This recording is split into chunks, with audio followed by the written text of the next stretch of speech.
ಮಳೆ ಹೊಯ್ದು ಅದಕ್ಕೆ ಬೇಜಾರಾಗಿತ್ತೋ ಏನೋ, ಸ್ವಲ್ಪ ಬಿಸಿಲು ಬಂತು.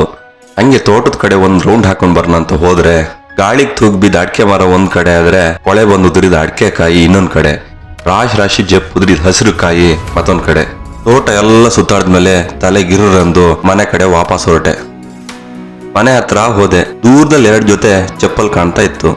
ಹತ್ರ ಹೋಗಿ ನೋಡಿದ್ರೆ ಈಗಷ್ಟೇ ಟೀಚರ್ಗೆ ಗದ್ದಿ ತೆಗ್ದಿಟ್ಟಂಗ್ ಕಾಣ್ತಾ ಇತ್ತು.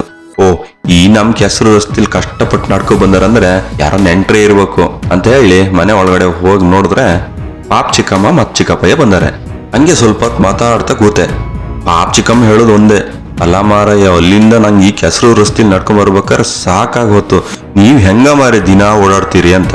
ಹಂಗೆ ಕಷ್ಟ ಸುಖ ಮಾತಾಡಿ ಸೀದಾ ಅಡ್ಗೆ ಮನೆ ಕಡೆ ಹೋಗಿ ಸಾಯಂಕಾಲಕ್ಕೆ ಕೋಳಿನ ತಂದು ಗಡ್ದು ಮಾಡ್ಬೋದೇನಲ್ಲ ಅಂತೇಳಿ ಮನೆ ರಥ ಮಾತಾಡೋಷ್ಟೊತ್ತಿಗೆ ಮತ್ತೆ ಚಿಕ್ಕಮ್ಮ ಬಂದು, ಇಲ್ಲೇ ಇಲ್ಲ ಕಣ, ಆಗುದೇ ಇಲ್ಲ, ಉಳಿಕ್ ಮಾತ್ರ ಆಗುದೇ ಇಲ್ಲ ಮಾರೆ, ನೀನ್ ಹಠ ಮಾಡ್ಬಿಡ, ರಸ್ತೆ ಆಚಿಲಿರೋ ಅಣ್ಣನ ಮನೇಲಿ ಬೈಕ್ ನಿಲ್ಸಿ ನಡ್ಕೊ ಬಂದೀವಿ, ನಾವು ಇವತ್ತು ಹೋಗ್ಲೇಬೇಕು ಮಾರಯ್ಯ ಅನ್ನೋದು ಒಂದೇ ಹಠ.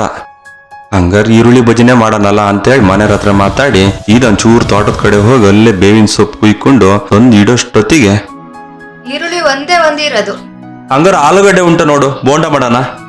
ಆಲೂಗಡ್ಡೆನೂ ಖಾಲಿ ಆಗಿದೆ. ನಂಗ್ ತಾಲಿಗ್ ಬೇರೆ ಏನೂ ಓಡ್ಲೇ ಇಲ್ಲ. ಸೀದಾ ಇಲ್ಲೇ ಹೊಳೆಕೊಪ್ಪಕ್ಕೆ ಹೋಗಿ ಬೇಗ ಈರುಳ್ಳಿ ತರನ ಅನ್ಕೊಂಡ್ ಬೈಕ್ ಸ್ಟಾರ್ಟ್ ಮಾಡಿ ಹೊರಟೆ. ಬೈಕ್ ನೋಡಿ ನೀವು ಅನ್ಕೊಂಡಿರ್ಬೋದಲ್ಲ, ಇವನ್ ಟಿಲ್ಲರ್ ಬದ್ಲಿ ಬೈಕಲ್ಲೇ ಊಟ ಮಾಡಿರ್ಬೇಕಂತ. ಈ ಮಳೆಗಾಲದಲ್ಲಂತೂ ನಮ್ ರಸ್ತೆಲಿ ಓಡಾಡೋದು ಭಾರಿ ಕಷ್ಟನೇ. ಒಂದ್ಸತಿ ಮಳೆಗಾಲದಲ್ಲಿ ಹೊಳೆಕೊಪ್ಪಕ್ಕೆ ಹೋಗ್ಬಾರ್ದು ಒಂದೇ, ಬೇಸಿಗೆ 4 ಸಲ ಶೃಂಗೇರಿಗೆ ಹೋಗ್ಬಾರ್ದು ಒಂದೇ. ಅಂತೂ ಹೊಂಡ ಗುಂಡಿ ಬಿದ್ದು ಗಾಡಿ ಎತ್ಕೊಂಡು ಹೊಳೆಕೊಪ್ಪದ ಹತ್ರ ಬಂದೆ. ಅರ್ಧ ಕೆಜಿ ಈರುಳ್ಳಿ ತಗೊಂಡಷ್ಟೊತ್ತಿಗೆ ಮತ್ತೊಂದ್ 4 ಐಟಮ್ ಮನೆಯಿಂದ ಆರ್ಡರ್ ಬಂತು.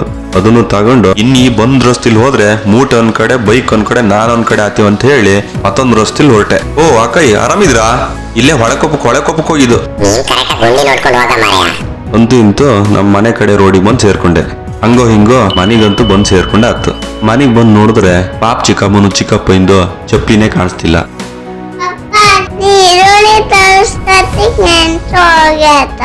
ಓ, ನಾನು ಆ ಕಡೆಯಿಂದ ಸುತ್ಕೊಂಡ್ ಬರೋಷ್ಟೊತ್ತಿಗೆ ಅವ್ರ ಈ ರಸ್ತಿಲ್ ಹೋಗಿ ಆಗಿದೆ.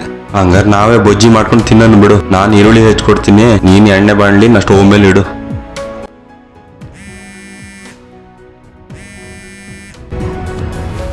ಓ, ಪಾಪ್ ಚಿಕ್ಕ ಮುಂದೆ ಫೋನು. ಬೇಜಾರ್ ಮಾಡ್ಕೊಂಡ್ರೆ ಎಂತದ? ಹಲೋ ಪಾಪ್ ಚಿಕ್ಕಮ್ಮ, ಬೇಜಾರ್ ಮಾಡ್ಕೊಂಡ್ರೆ ನಲ? ಇನ್ನು ಬೇಜಾರ್ ಕತೆ ಸಾಯ್ಲಿ ಮಾರಯ್ಯ. ಈ ರಸ್ತಿಲ್ ನಿನ್ ಚಿಕ್ಕಪ್ಪನ ಕಾಲ್ ಹುಗ್ದು ಅಂತೂ ಇಂತೂ ಕಾಲನ್ ಹೊರಗ್ ತಕೊಂಡಾರೆ. ಒಂದ್ ಮೆಟ್ ಮಾತ್ರ ಹುಗ್ದಿದ್ ತೆಗಿಕೆ ಬತ್ತಿಲ್ಲ.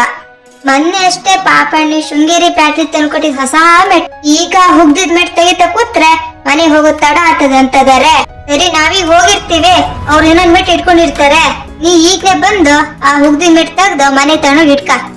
ನಮ್ಮನೆ ಕಡೆ ನೀ ಬತ್ತ ಮರ್ಯ ತಗೋಬಾ ಆತನ. ಇವ್ರು ಯಾವ ಮೆಟ್ಟು ಹಾಕಲ್ಲ ಮಾರಯ್ಯ, ಅದೇ ಮೆಟ್ ಆಗ್ಬೇಕಂತಾರೆ. ಕಾಲ್ ಕುಯ್ತದಂತೆ ಬೇರೆ ಮೆಟ್ ಹಾಕ್ತಾರೆ.